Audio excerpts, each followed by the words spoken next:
Investigating officer ఎవరైతే ఉందో వారిని కలిసి హైకోర్టులో తర్వాత 2 విషయాలు అడిగినారు. మీకు తెలిసిన విషయాలు చెప్పండి, తర్వాత డాక్యుమెంట్స్ ఇవ్వండి.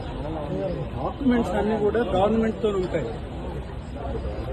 తన దగ్గర ఎందుకు డాక్యుమెంట్స్ ఉంటాయి? ఆ అన్ని డాక్యుమెంట్స్ గవర్నమెంట్ దగ్గర అవైలబుల్ గా ఉన్నాయి. సో వాటిని అవి మీ దగ్గరే ఉన్నాయి, మీరు గవర్నమెంట్ దగ్గర నుంచి తీసుకోండి అనేది ఒకటి. తర్వాత ఇంకొకటి ఏంటంటే కోర్టులో కేసు పెండింగ్ ఉన్నది, రిజర్వ్ అయినది. పెండింగ్ అంటే ఆర్గ్యుమెంట్స్ కూడా కంప్లీట్ అయిపోయి జడ్జిమెంట్ రిజర్వ్ అయింది. జడ్జిమెంట్ వచ్చేదాకా మీరు దీన్ని వాయిదా వేయండి. ఎందుకనంటే సబ్సిడీస్ అయి ఉన్న దాంట్లో ఆల్రెడీ ఆర్గ్యుమెంట్స్ అన్ని కూడా చెప్పినాము. మా స్టాండ్ మొత్తం కూడా కోర్టులో చెప్పడం జరిగింది. ఏసీపీ వాళ్ళ స్టాండ్ కూడా వాళ్ళు చెప్పినారు. ఆ జడ్జిమెంట్ వచ్చేదాకా మీరు ఓపిక పట్టి మాకు అంత టైం ఇవ్వండి అని ఒక లెటర్ విచారణ చేసుకోవచ్చు. వినండి. ఈ లెటర్ సబ్మిట్ చేయడం జరిగింది. ఈ సబ్మిట్ చేయడానికి ఇది కలిసి సబ్మిట్ చేసేదానికోసము మేము వచ్చాము. తర్వాత అడ్వకేట్ సహాయకుడిగా రావడం అనేది ఫండమెంటల్ రైట్. అక్యూజ్డ్ కి అడ్వకేట్ సహాయకుడిగా పోలీస్ స్టేషన్ లో రికార్డ్ అయ్యే ఏదైనా సరే అసిస్టెన్స్, అడ్వకేట్ అసిస్టెన్స్ అనేది చాలా ఇంపార్టెంట్. అది ఫండమెంటల్ రైట్, రాజ్యాంగం ప్రసాదించిన హక్కు. ఆర్టికల్ 21 కింద రాజ్యాంగం ప్రసాదించిన హక్కు. ఫెయిర్ ట్రయల్, ఫెయిర్ ఇన్వెస్టిగేషన్ అనేది రాజ్యాంగం యొక్క హక్కు. ఆ హక్కును కూడా కాలదనే పద్ధతుల్లో మీరు అడ్వకేట్లను తీసుకురావద్దు అని అంటే, మరి అడ్వకేట్లను తీసుకురాకుండా నేను రాను ఎందుకు అని అంటే, ఈ మధ్యన ఒక ఇన్సిడెంట్ జరిగింది. పట్నం మహేందర్ రెడ్డి గారు మాజీ ఎమ్మెల్యే, మాజీ ఎమ్మెల్సీ, వారిని బజార్లో ప్లేన్ క్లోజ్ లో ఉన్న పోలీసులు అరెస్ట్ చేసి తీసుకొని పోయి అతను ఒక్క ప్రశ్న కూడా అడగకుండా అతను ఏదో కన్ఫెషన్ ఇచ్చినాడని మొత్తం అవాస్తవాలన్నీ కూడా రాసి ఆ కన్ఫెషన్ ఆయన ఇచ్చినాడని చెప్పి కోర్టులో వేసినారు. చివరికి ఏం చేయాల్సి వచ్చింది?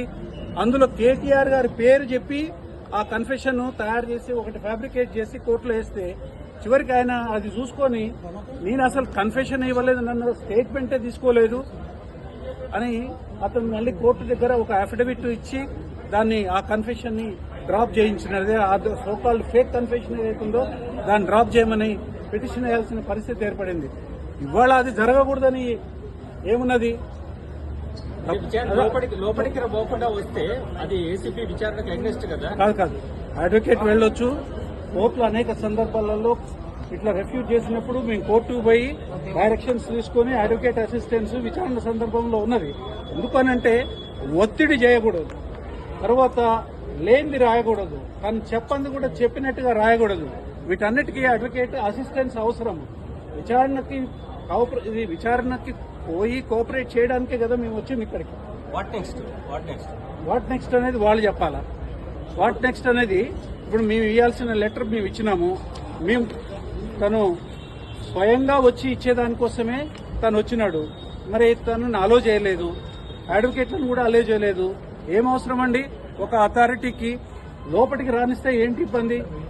ఒక మాజీ మంత్రి, ప్రజెంట్ ఎమ్మెల్యే లోపలికి రానిస్తే ఏంది? ఒక అడ్వకేట్ కూడా లోపలికి రానిస్తే ఏంది? ఏసీబీ ఆఫీసులో కూడా ఎంటర్ కానియకుండా బజార్లో నిలబెట్టి అవసరమా ఇది? మేము ప్రాధాయపడ్డాము. అథారిటీ యొక్క గౌరవంకి భంగం అవుతుంది. మీరు ఆఫీసర్స్ ఇట్లా రోడ్డు మీదకి రాకూడదు, మీరు వచ్చి ఇక్కడ తీసుకోకూడదు అని అంటే పర్వాలేదు, మీరు ఇక్కడే ఇవ్వండి, మీరు మేము అక్కడికి రానియమని అన్నాను. ఏం పద్ధతి? ఏం నడుస్తా ఉంది రాష్ట్రంలో? ఈడీ విచారణ కూడా ఉన్నది. ఈడీ విచారణకి కూడా పోతామండి. ఈడీ విచారణకు కూడా అటెండ్ అవుతాము. ఇవాళ అటెండ్ కావాలనే కదా పోయింది. అడ్వకేట్ రానియమనే నెపంతో ఇవాళ అక్యూజ్డ్ స్టేట్మెంట్ ఇవ్వడానికి సిద్ధంగా ఉన్నా కానీ స్టేట్మెంట్ తీసుకోలేదు. స్టేట్మెంట్ తీసుకోవాల్సింది అంటే మేము స్టేట్మెంట్ కూడా మేము చెప్పాము, కండిషనల్ గా చెప్పాము. ఈ జడ్జిమెంట్ వచ్చిన తర్వాత మీరు విచారణకు పిలవండి అని.